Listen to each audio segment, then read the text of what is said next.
This is exactly how to fix your PIXPRO Remote Viewer app not working. So firstly, close the app and instead go to the Settings app on your phone here, as you can see.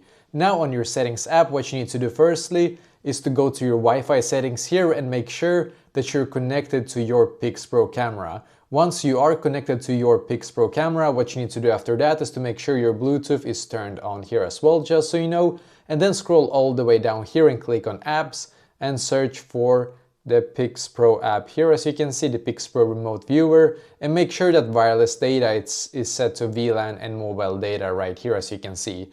Now the second thing we need to do as well is to go to the App Store if you have an iPhone, or the Google Play Store if you have an Android. And then it's just gonna load here, and we're gonna click on search and then search for PIXPRO here, as you can see, the PIXPRO Remote Viewer app.